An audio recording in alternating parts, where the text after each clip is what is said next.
Tax write-offs versus tax strategy. It's important to know the difference.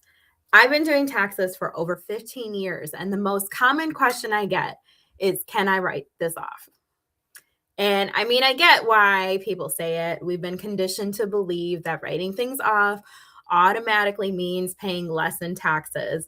But the truth is that CEOs never hear it clearly that write-offs are not a tax strategy. They're a tool, and tools only work when there's a plan behind them.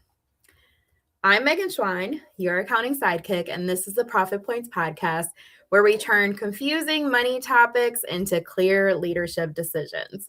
Most people think tax savings comes from spending money. So they believe if I buy this, I'll save on taxes. If I expense this, it won't really cost me. I should spend more before the year ends. Have you ever said any of those things to yourself? The problem is that mindset creates two problems. One is that you spend cash you might need and spend it on things you don't actually need. And two, you confuse activity with strategy. Spending $1 to save 25 cents is not a win. That's not planning, it's reacting. So let's talk about how we can shift that and really start putting tax planning into action. So part one of this epiphany, write-offs alone don't work. Write-offs only do one thing. They reduce taxable income. They do not, sorry, my note skipped. They do not fix cash flow, increase profit, create predictability, or build long-term stability. So when someone says, I just need more write-offs, what they're really saying is, I don't have a plan. Without strategy, you don't know when to spend. You don't know how much to save. You don't know which structure supports you best. And that's how smart businesses still feel stressed at tax time. Pulse check. Does tax time make you stressed? You might be having one of these issues.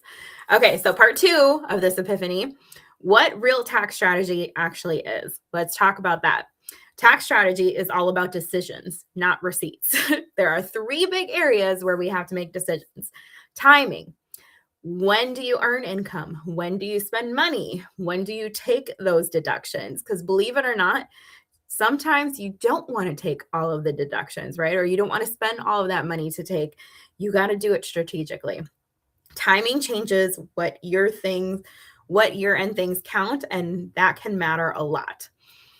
The next area is entity structure. Sole prop versus LLC, LLC versus S Corp, salary versus distributions. All of those things matter a lot. These aren't paperwork choices, they're tax choices. And the wrong structure can quietly cost you thousands a year. For example, S Corps have been a viral way to save tax money, but there's additional costs that go into making it a benefit. And if you do it wrong or do it at the wrong time or season of your business, you might be shooting yourself in the foot.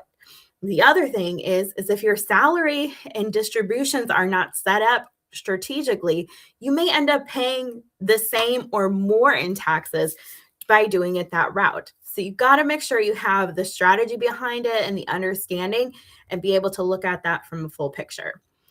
The decision area number 3 is planning, not reacting. Strategy asks, what do I want this year to look like financially? What moves support that? What do I need to prepare for? Reacting, however, says things like, what can I expense right now? What can I do fast? Sometimes faster isn't better. And what will lower the bill this minute? One builds confidence and the other builds stress. Where do you want to fall? Probably not with the stress, right? Part 3 of the shift is that proactive tax strategy supports long-term profit. Did you know that? Taxes affect your profitability over a long term. When tax strategy is proactive, cash flow becomes predictable. Decisions feel calmer and you stop being surprised. You stop fearing tax season. A couple episodes we talked about this, about how taxes and the fear behind it and the stress behind it is really a lack of understanding. You know what fixes that? Having a strategy in place, a plan, an objective, a goal in place will help fix that for you during the tax season. And then most importantly, profit becomes intentional instead of accidental. And taking it a step further, your profit from your business ends up covering your entire tax bill. So guess what? It doesn't dig into your personal money. Wouldn't that be amazing? We need to stop asking, how do I lower my tax bill? And really start asking, how do I build a business that supports my life after taxes? That's the real game. That's the game changer. This week, I want you to replace that one sentence. Instead of, can I write this off? Or how do I reduce, it all? I want you to ask, does this plan, does the current tax plan or the current tax strategy or the way you've been currently handling taxes, does that support your long-term plan? And then ask a few more questions. Do I know what structure I'm operating under? Is it the best option for where I am and where I want to go? Because those things matter too. Do I know when income and expenses actually help me? Does my write-off plan support my goals? Do I have a plan or just receipts? One good decision now beats 10 rushed ones later. And this is the perfect time to start looking at what you can do for tax planning. Good tax planning and strategy keeps more money in your pocket or in your family's pocket. You want to make sure that you're leveraging your business, pushing your goals forward, and not overpaying in taxes. We have a misconception, just generally speaking. Paying taxes isn't bad. It means that you've made money. We want to avoid having zero strategy, not being proactive, and being reactive. We had a few clients that we onboarded this year in these exact predicaments. They were profitable businesses. A couple of them were even, this was their 2025 was their most profitable year ever. But they came on late in the year, which does pose a little bit of problem. We put in as much strategy in place that we could to account for the tax bill. We did some projections as to what that was going to look like so that we could set a plan, so we could make the decisions. I never, ever encourage people to just purchase things for no reason. There should be a reason for that purchase, because otherwise it can impact your cash flow. So we made some strategies. We made some adjustments to their strategies. We put profit first in place and for the rest of the year. And then this year, as we go into 2026, they're going to be in a lot better place. We were able to do some things for 2025, but handling things late in the year, not having a plan throughout the year, definitely limits your options. This year, though, we've adjusted those strategies. We put profit first in place so that tax season won't be a problem. They'll have money saved throughout the year for that tax bill, and we'll be adjusting things throughout the year to make sure their timing, their structure, and their goals are all aligned. And I just got to ask you, wouldn't it be great to have a tax plan in place for the year that adjusts and plans for your life?